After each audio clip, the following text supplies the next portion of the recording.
Ashama harka fuunee kabajamtoota fi hordoftoota meettaatu bee nagaaf jaalalli bakka jirtanitti isin bira nuuf haa ga'u isiniin jecha.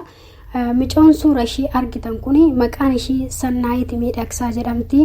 Dhalattuu aanaa Adaa Bargaati. Biyya Saawud Arabiyaa keessatti lubbuun ishii darbe. Akka nama kamiyyuu nan hojjetadha ufan jijjiira jettee biyyaa baate carraan ishii hanganuma jedheeni lubbuu ishii dhabdee jirti jechuudha. Akkamitti akka lubbuu ishii dhabdee micoon kun biyya Saawud Arabiyaa sana keessatti rakkoon hamaan akka ta'aa jiruu fi hundi keenyayyuu ni beekna jechuudha.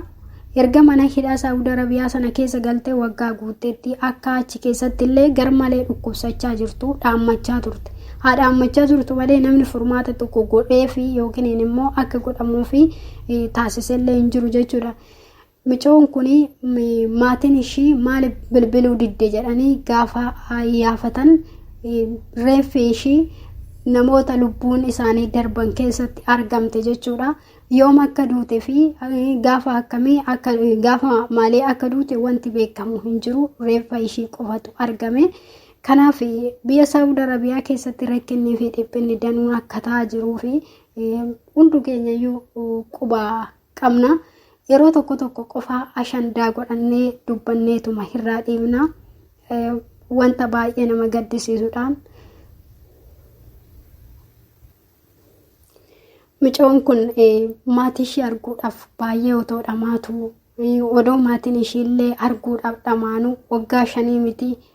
Naannoo ji'a tokko yoo maatii biraa socho'anii maatiin ofii hangam akka nama yaaduu fi hangam akka maatii ofii yaadan hundumtuu ni beekna jechuudha. Otoo maatii ishii dheebottu odoo maatiin ishii dhoobotanu lubbuu ishii dhabdee jirti jechuudha. Waaqayyo lubbuu ishii haa jinnatu. Boolla ishii daadhinaa guutu hiriyoota keessaniif sheer godhaati. Warreen gargaartanii gara biyyaa akka galtu barbaadaniif akka gargaarsa gootanii warreen gargaarsee karaalee isaanii ittiin godhaniin gargaarree akka gara biyyaatitti galchinuuf isiniin jedha. Hiriyoota keessaniif sheer godhaa.